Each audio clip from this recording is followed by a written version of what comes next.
In today's gospel reading, our Lord points out that his followers, all of us, will be hated for his namesake, on account of his name, on account of the fact that we are believers. And it seems odd to consider this when we consider that Christianity is all about being a better person. And when we look at even statistics, as I pointed out before, Christians more than any other group are more generous when it comes to helping the less fortunate, disaster relief, or just in general helping the poor on a regular basis, which actually reminds me, those of you who used to make the thunder and lightning casseroles, they started picking them up again. So the Good Shepherd Center is distributing now and feeding the poor. So we are back to producing these casseroles so you can bring them in. If you were doing them in the past, we can put them in our freezer and they pick them up usually once a month, sometimes twice a month when we get a lot of them. So as Christians, we're very generous. We care about others. We're called to care about them. And our Lord says that we will be not just hated, but even put to death. And he goes so far as to say that even by one's own family members. This is like extreme. This is extreme hatred. Now, I'm sure many of you have probably experienced in your own families sometimes getting into arguments about religious things. So we tend to be very passionate about religious things. In some way that's good, but why is it that we will be so hated? It's not because we're good. And think about it this way too. We're living in an age where they kind of promote tolerance. So tolerate or accept same-sex marriage, tolerate and accept transgenderism, and all these different things. So it's this mentality of tolerism, of tolerating things, and just whatever makes you happy, just do your own thing. And so if that's the case, we also tolerate other religions. So if certain religions believe certain things, well, that's what their belief is. We kind of respect them for that. We do speak out against certain things. So, for example, Satanism is becoming more widespread, in some places considered an official religion. I think that's not something we should tolerate. That is something we should speak out against. But in general, religions and people's religious views tend to be tolerated. So what if we as Catholics have certain views? Well, what's the problem? Why are we going to be so hated and so opposed? So the real reason is because as Catholics, we are called to speak out against injustice in society and against immorality. In other words, to speak out against those things that harm people. So we are opposed to the legalization of marijuana, and I don't know if you heard, but they're extending that law so people caught with other illegal drugs, like more heavy-duty drugs, they're just they're not going to be charged or arrested. So in other words, it seems to be spreading now to other drugs. So we don't tolerate this. We speak out against immorality. But once again, if this is our opinion, we're telling Catholics about these things in general. It's not as if we're broadcasting to the world that people need to do these things, but people do look at the Catholic Church as a moral voice in society, and that is why we are hated. The fact that they look to the Catholic Church as a moral voice in society is actually a good thing, because it actually shows that the Catholic Church is the true church founded by Christ. Because which other church speaks out against immorality in society? No other church, not to the extent that the Catholic Church does.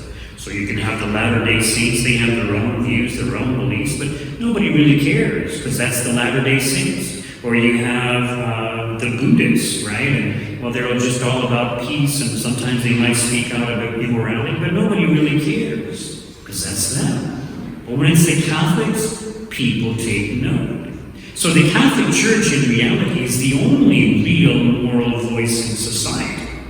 Now, I actually need to correct myself there, because the other moral voice is the media, the movies, the television, the social media that people are looking at, because they get a source of morality or moral teaching from there, but it's bad morality. In other words, they show sexuality or drug use or swearing and killing and violence and all kinds of things, which actually indoctrinates people. Now, if you think about it, we come to church, we adore our Eucharistic Lord in the tabernacle, we adore the box, which we call the tabernacle, and in many ways we gather around it, or today we're going to have exposition both in the morning and in the evening, and we focus on our Lord, we gather around our Lord. But what do most people do? They gather around their television, or their computer, or their cell phone. And that becomes their focus, their source of information, their source of morality, and in some sense, their religion, if it goes to an extreme. In other words, that's what they're worshiping. Social media and these movies, that's what their lives revolve around. Where all our lives are called to revolve around God, and that's good. So we are called to speak out against immorality. And as I mentioned, it's mostly for Catholics that we are teaching this. But yes, we are called to speak out against immorality in society also, and to try to spread the good news to others. So if you have a friend, for example, and all of a sudden they start experimenting with marijuana or some other drug, out of charity, we should tell them, you shouldn't be doing that. It's detrimental, do some research on it. So yes, there are two sides. There is false media, false news out there. So some people say, there's nothing wrong with it. And other people point out that, it's very detrimental for your well-being, especially when you're young. It's going to affect the development of your brain, your ability to make decisions. It leads to depression, to lethargy. You become lazy, you don't care about things, you just want to experience the good feelings of being on marijuana all the time. And it does lead to experimenting with other drugs and possibly committing other sins that you normally would not do. So in countries or states where they have allowed marijuana use or legalized it, they've shown that crime has increased. Car accidents have also increased. So it's very, very bad that people don't recognize it, people don't speak out, and we don't oppose this unjust legislation even when it comes to voting. We have to vote for politicians that truly support good policies, and there are a few of them, but people don't make the effort to know. I suggest you look at My Site News. They often talk about these things, and they enlighten people in ways that the regular media does not. So yes, we are called to speak out, even if we are going to be hated for it, even if we are going to be hated by our own family members. We do it not because we think we're so righteous and better than everybody else. We are sinners just like everyone else. But we strive to overcome sinfulness in our own lives.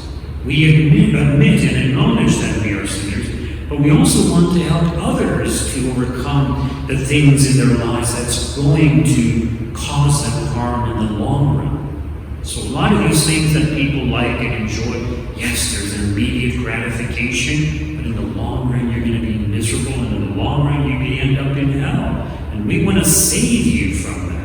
Even if we didn't bring eternal life into it, even if we took the reality of hell out of it, just from the empirical perspective. In other words, if we looked at statistics, if we look at the consequences of drug use or promiscuity, premarital sex, all of these things have detrimental effects. Same as with pornography. And even secular society acknowledges this. So we speak out because we care. We care about you. We want you to be healthy. We want you to be whole. We want you to be happy. God created us for happiness, and He teaches us how to be happy. But all those things that you're pursuing that you think is going to make you happy, it's going to make you miserable. And it may make you miserable for all eternity. So we're trying to help you out of charity. And we should continue to do so no matter how much we may be persecuted or opposed, even if we are to be killed for proclaiming the truth.